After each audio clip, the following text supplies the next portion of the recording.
The camera opens on a sun-drenched California mansion. Beautiful. Quiet. The kind of quiet that hides things.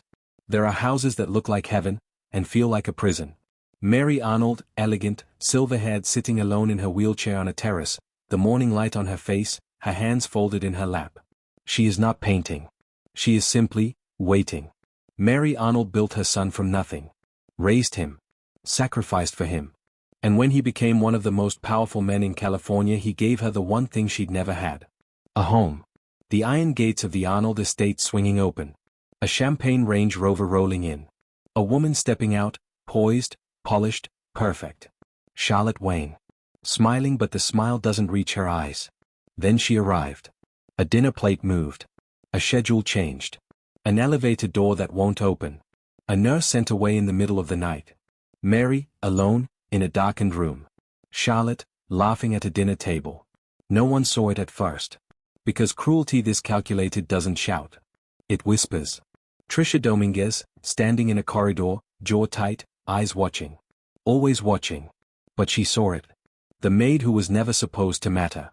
The woman they all looked past. She saw every single thing. The terrace. Charlotte Wayne leaning over Mary's wheelchair. Her hand pressing down on Mary's shoulder. Her voice, low and vicious. You live here because he allows it. And he allows it because I allow it. Silence. Wind across the terrace. A painting, delicate, irreplaceable, tumbling off the edge. Then footsteps. 6 steps. Certain. Unhurried. Unstoppable. And then Trisha Dominguez steps into frame. She reaches out. She removes Charlotte's hand from Mary's shoulder. She turns, and the look on her face is not anger. It is something far more dangerous than anger. It is absolute, unshakable, unflinching certainty. Don't touch her again. Charlotte goes still. The whole terrace goes still. The whole world goes still. One woman has power, a ring on her finger, and a billionaire who trusts her completely. Cut to Tion Arnold's face on a phone screen, smiling at Charlotte, unaware. The other has nothing, except the truth. But here's what nobody in that house knows yet: not everyone wants the truth to reach him. Because when a woman with everything feels threatened by a woman with nothing, she doesn't just fight back. She destroys. One sound in the darkness, a wheelchair. Moving fast. Down a corridor. Then silence. Then a door. Then nothing. White letters on black: one of them will walk away from this house. Beat, one of them won't. The question is, who did Tion Arnold really just call? Don't touch her again. Welcome to Kindness Arena. If you believe in kindness, second chances, and unseen connections that change lives, please help me prove something wrong. My mother said I wouldn't even reach 1,000 subscribers. Help me show her that stories like this matter and deserve to be heard by hitting the subscribe button, liking the video, comment your thoughts, where you are watching from, and share it with someone who needs it to stay motivated. Your support keeps these powerful true stories alive. The Arnold estate sat behind iron gates on a private road lined with jacaranda trees that bled purple blossoms onto the asphalt every spring. The main house was a vast, Spanish colonial structure: white stucco walls, terracotta roof tiles, arched doorways, and floor-to-ceiling windows that caught the Pacific light and threw it across polished marble floors like scattered gold. It had 12 bedrooms, a wine cellar, a home theater, an Olympic-sized pool, a greenhouse, and a staff of 9. Trisha Dominguez had worked in that house for 3 years. She had been hired by Tion Arnold himself, a 34-year-old tech billionaire whose name appeared on Forbes lists and whose company, Arnold Tech, had revolutionized cloud infrastructure for hospitals across 42 countries.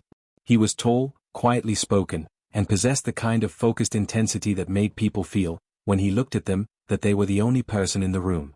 He was not flashy. He drove a modest car when he wasn't being driven. He ate simple meals. He called his mother every day.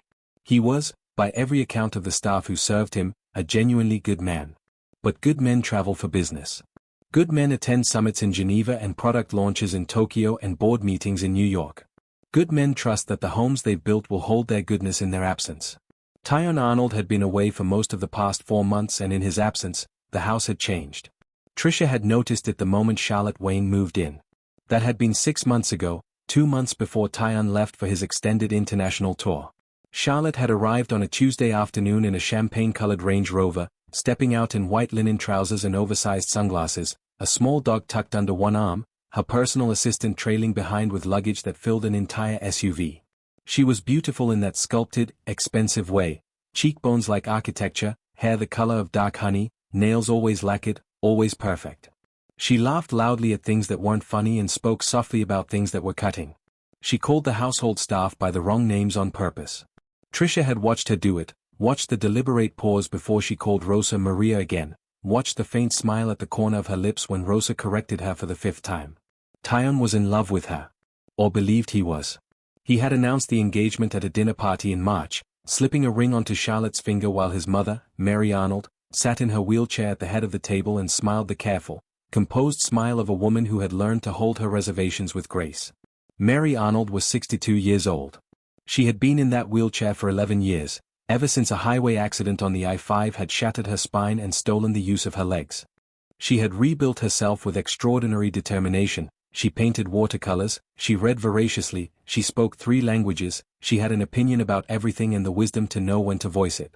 She was sharp, warm, occasionally fierce, and she loved her son with the uncomplicated ferocity of a woman who had raised him alone after his father walked away. She lived in the east wing of the California house. It had been modified for her, wide doorways, a roll-in shower, a garden terrace accessible by a ramp that Tion had designed himself, lined with her favorite gardenias. This was her home too. Tion had made that clear.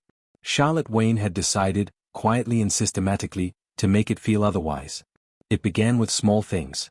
The first week after Tion left for his international tour, Charlotte had the kitchen staff change the dinner schedule. Mary had always eaten at 7, it was her rhythm, established over years, a routine that anchored her evenings. Charlotte moved it to 8:30, claiming she preferred a later dining hour. When Trisha mentioned it to Mary, the older woman simply nodded, adjusted, and said nothing. Then the terrace. Mary spent her mornings on the garden terrace, 2 hours with her paints and her coffee and the California morning light that she said was the best light in the world for watercolors. Charlotte had the outdoor furniture rearranged so that the only accessible configuration left Mary's wheelchair in direct sunlight with no shade. When the groundskeeper, a quiet Mexican man named Felipe, moved an umbrella to shade Mrs. Arnold's corner, Charlotte had it removed the same afternoon. "I prefer the open look," she told him pleasantly. "Don't move the furniture again." Felipe had told Trisha about it that evening, his face tight with restrained anger. Trisha had gone to Mary's room that night and found the older woman sitting by her window, rubbing lotion into her hands, her expression composed and distant. "Miss Charlotte moved the umbrella again," Trisha said carefully. "I know." Mary didn't look up. "Mrs. Arnold. She's going to be his wife, Trisha." Mary's voice was quiet but firm. "I won't cause trouble in my son's house. This is your house too." Mary had smiled, then a small, tired smile that broke Trisha's heart clean in two. "Go to bed, sweetheart." The campaign escalated in the weeks that followed.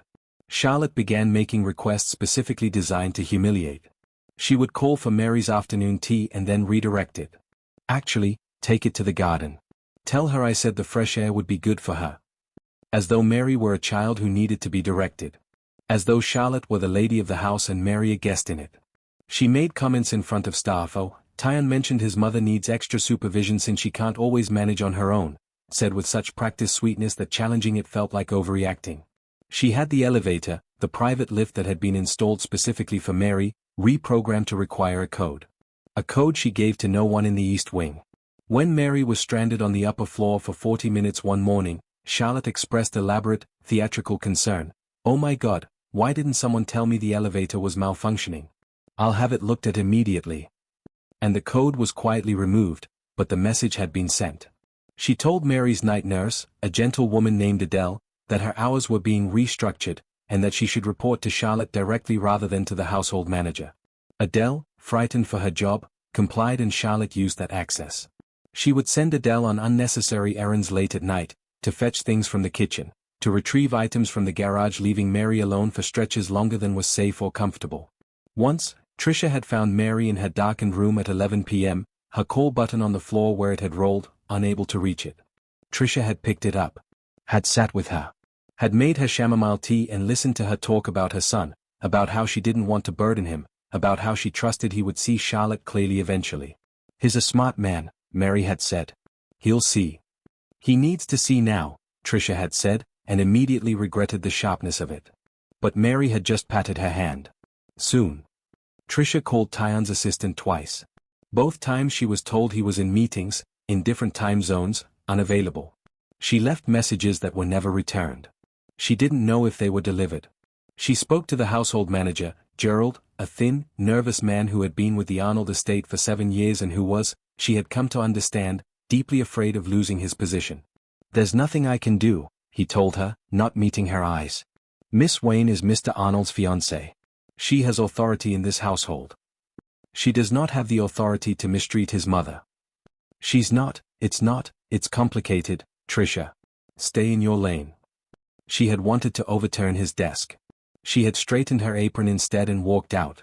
People had underestimated Trisha Dominguez her entire life, and she had never understood why, because she had never given them reason to. She was 31 years old, the daughter of a Salvadoran father and a Puerto Rican mother who had raised 4 children in a 2-bedroom apartment in East Los Angeles on a combination of cleaning contracts, tamale sales, and fierce, unrelenting love. Trisha had been the second-born, the serious one, the one who stayed up late reading and got into community college on a scholarship and then transferred to Cal State Northridge where she studied hospitality management and graduated with honors. She had taken the position at the Arnold estate not because she couldn't find other work, but because Mrs. Arnold had interviewed her personally, sat across from her in the sunlit East Wing sitting room in her wheelchair with a cup of tea and asked her not about her CV but about her values. "Tell me what you won't do," Mary Arnold had said. Trisha had thought about it seriously.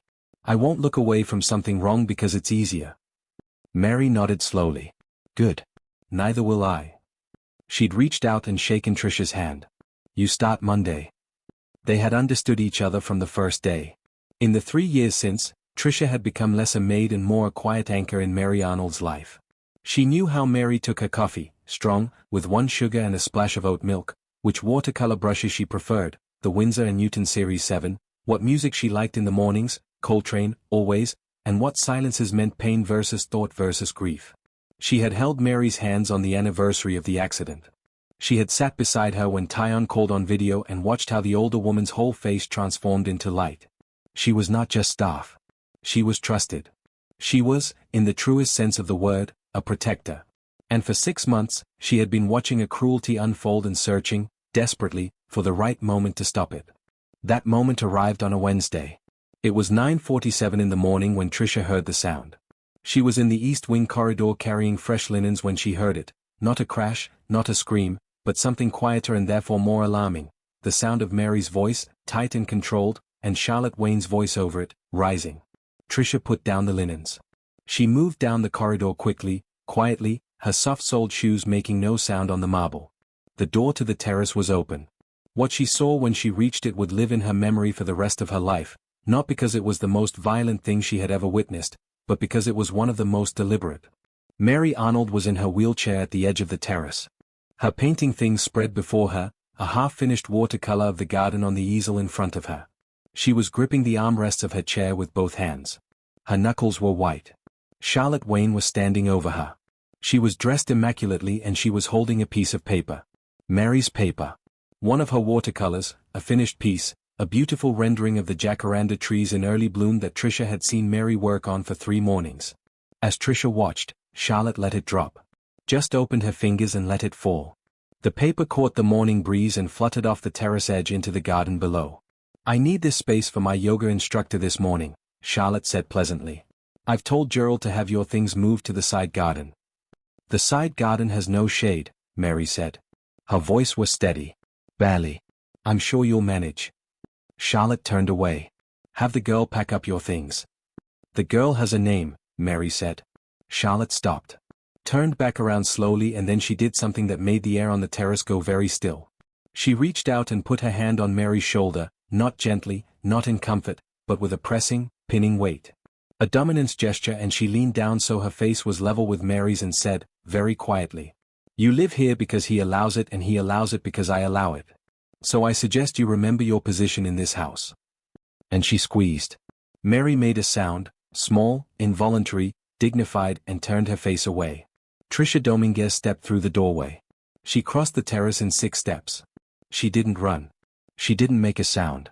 She moved with a precision that came from somewhere deep and certain, from 3 years of watching, 3 years of holding back, 3 years of being told to stay in her lane, and she arrived beside Charlotte Wayne and she took Charlotte's wrist in her hand and she removed it from Mary Arnold's shoulder. Not roughly but completely and irrevocably. Charlotte spun around, her expression cycling from surprise to outrage in under a second. "What do you think you're? Don't touch her again." The voice that came out of Trisha Dominguez did not sound like the quiet maid who folded linens and brought chamomile tea. It was not raised. It was not hysterical. It was the opposite of hysterical. It was the voice of a woman who had been silent too long and had found, in the silence, the full, terrible weight of what she needed to say. It was commanding. It was iron. It landed in the morning air like a verdict. Charlotte stared at her. Trisha held her gaze and did not look away. Did not flinch. Did not soften a single syllable of what she had said. "Don't touch her again." Charlotte Wayne opened her mouth. Do you know who I?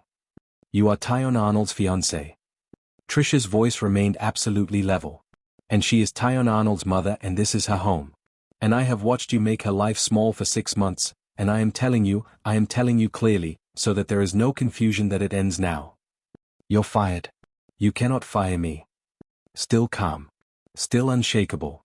"You are not my employer. You are not this household's authority. You are a guest who has been extending her visit and mistaking hospitality for permission." Charlotte's face had gone the color of bone. On the terrace, Mary Arnold had straightened in her wheelchair.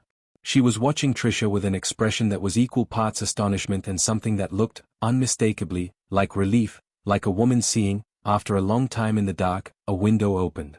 "I will be speaking to Tion," Charlotte said, her voice recovering its composure, stretching itself into something dangerous and controlled. "And when I do, you will be removed from this property before the end of the day. I promise you that." "Then call him," Trisha said simply. "Right now. Call him, and while you have him on the phone, I'll tell him about the elevator code. About the restructured nurse schedule. About the outdoor furniture. About what you just said to his mother." She paused one beat. "I have documentation of all of it. Dates, times, witnesses. So please, call him. I've been trying to reach him for weeks." The silence that followed was the loudest thing Trisha had ever heard. Charlotte Wayne's jaw tightened. Her eyes narrowed and then, slowly, she looked from Trisha to Mary, who was sitting very straight, hands folded in her lap, meeting Charlotte's gaze with quiet, complete dignity, and something behind Charlotte's perfectly assembled face seemed to calculate, rapidly, the terrain. She turned without another word and walked back inside. Trisha stood very still for a moment after Charlotte disappeared. Then she turned to Mary Arnold, and for the first time in 6 months, she let the mask slip, just slightly, and Mary saw in her face what she had been carrying all this time. "Trisha," Mary said softly. "Are you all right?" Trisha knelt beside the wheelchair, scanning Mary's shoulder, her expression, the set of her jaw. "Did she hurt you? Before I came in, did she?" "I'm fine." Mary reached out and cupped Trisha's face in both hands, this woman who had fought for her, this girl who had chosen, over and over, to see her as worth protecting. "I am absolutely fine. I should have done something sooner. I should have." "You did it when it needed to be done." Mary's voice was firm. "And you did it exactly right." Trisha exhaled. Sat back. Looked out at the garden where the watercolor had fallen, now resting against the base of a rosebush, still intact. She stood up, walked down to the garden, retrieved it carefully, and brought it back. Not a crease. Not a tear. She set it back on the easel. Mary looked at it for a long moment. Then she picked up her brush. Gerald came to find Trisha 20 minutes later, his face a complicated map of anxiety and something that might have been admiration. "Miss Wayne is in her room," he said. "She hasn't called Mr. Arnold yet." "Do you know that for certain?" "Her assistant told mine." He paused. "Trisha, what you did out there was necessary." He was quiet for a moment. "Yes," he said finally. "It was." He cleared his throat. "I owe Mrs. Arnold an apology. I've been looking the other way for too long." "Yes," Trisha said, without cruelty. "You have." He nodded once, stiffly, and walked toward the east wing. Adele came to Trisha's room that afternoon and told her she was ready to give a full account if it was needed. Felipe said the same. Miriam, one of the junior housekeepers who had witnessed 3 separate incidents, had already written hers down on 2 pages of notebook paper, dates and times precisely. By 4 o'clock, Trisha had a folder. By 4:30, she had gotten through to Tion Arnold's personal cell phone. Not his assistant. Not his scheduler. Him. She had been given the number by Mary herself, who had held it quietly all along. Had been holding it like a key as she was waiting for the right door. The connection was clear despite the distance. He was in London, she calculated, given the time zone. Trisha.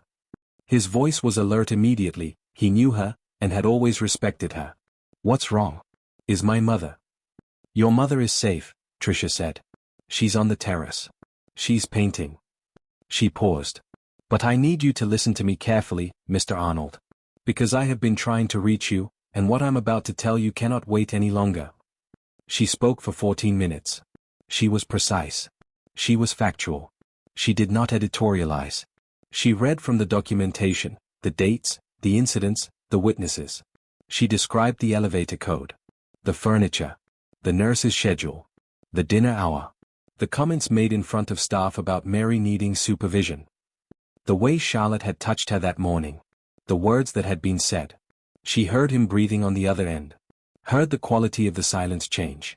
When she finished, Tion Arnold was quiet for a very long moment. Is my mother, does she know you're calling me? She gave me your number. Another silence. Longer. How long has this been going on? 6 months. 6, the word cut off. She heard him stand up, heard the shift, the movement. Heard something happen to him even though a transatlantic phone call was unmistakable. Why didn't she tell me? Because she didn't want to burden you. Because she loves you. Because she is a woman of extraordinary dignity who will absorb damage before she asks for help. Trisha's voice was steady but not without emotion now. And because the people around her, including me, longer than I should have let her absorb it. Trisha. I'm not calling to assign blame, Mr. Arnold. I'm calling because this morning Charlotte Wayne gripped your mother's shoulder and told her she lives in this house because Charlotte allows it. A pause. And that was the last thing I was able to stay quiet through. The silence that followed was absolute. Then, I'll be on a flight in 3 hours. Charlotte Wayne left the Arnold estate on Thursday morning. She left in the Champagne Range Rover, with the same assistant and the same overloaded luggage, and the small dog under her arm. She did not say goodbye to the staff. She did not go to the East Wing. Tion Arnold arrived Thursday afternoon, stepping through the front door still in his travel clothes, a rumpled blazer, no tie, the particular exhausted alertness of a man who had crossed 9 time zones with no sleep because sleep had been impossible. He went directly to the East Wing. Trisha was in the corridor outside when he arrived, carrying a fresh vase of gardenias for Mary's room. She stood aside to let him pass. He stopped. He looked at her for a moment, really looked at her, in the way he had when she'd first been hired, that focused, complete attention that made you feel seen. Thank you, he said. The words were quiet, and simple, and carried everything. Trisha nodded once. She's awake. She'll be glad you're here. He went in. She heard, through the door, the sound of Mary Arnold saying her son's name and then quiet, and then the particular quality of silence that belongs to two people who love each other and no longer have to pretend everything is fine. She set the gardenias on the hall table and walked back down the corridor. 3 weeks later, on a morning in late April when the jacaranda trees were in full ridiculous bloom and the California light was doing that golden lavender thing that made everything look like a painting, Trisha Dominguez brought Mary Arnold's coffee to the terrace. Strong, 1 sugar, a splash of oat milk. The umbrella was back. The furniture was arranged as Mary preferred it. Adele's hours had been restored better than restored. Tion had quietly increased her wage. Gerald had written a new household protocol that Trisha had reviewed and, at Tion's specific request, co-signed. Mary was already at her easel, a fresh canvas before her, a new arrangement of watercolor pans gleaming in the morning light. She was working on something new, not the jacarandas this time. Something with more sky. How's it going? Trisha set the coffee at the precise right distance, close enough to reach without overextending, far enough not to interfere with the brushwork. Slowly, Mary said. The sky's giving me trouble. Too much blue and it looks like a postcard. Not enough and it's just gray. Maybe it needs something in between. Most things do. Mary dipped her brush and tried again. After a moment she glanced up, something warm and unguarded in her expression. He called me again this morning. Before 7. Good. He's interviewing people for a new position. A full-time employee, he called it a personal advocate. Someone who's specifically there for me, for whatever I need. She shook her head slightly. As though you haven't been doing that for 3 years. I'll still be doing it, Trisha said. the title can go to someone else. Mary smiled, not the small, tired, composed smile of a woman absorbing damage. The real one.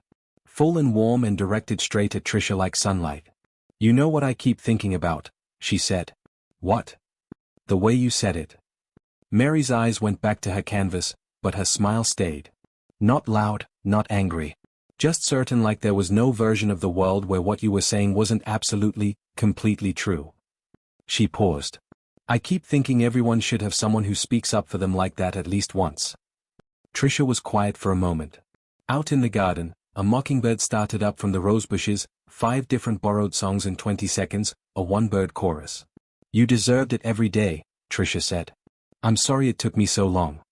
Mary reached over and touched her hand briefly. Then she picked up her brush and went back to the complicated, beautiful, necessary sky and worked at it carefully, adding color where the gray was too heavy, lifting where the blue was too loud, finding, with patient and practiced hands, the truth that lived somewhere in between. On the terrace, the morning held them both. If this story touched your heart, if it reminded you that kindness is never wasted and that even a broken path can lead to beautiful places and change of lives, please like this video, share it with someone who needs a little hope today, and subscribe to Kindness Arena because your support keeps stories like this alive and spreading. Tell us in the comment what you would have done differently if you were the millionaire. Would you have called your fiancée back so you hear her own side? Or has a stranger's kindness ever changed your life in ways you didn't expect? Would love to hear your story.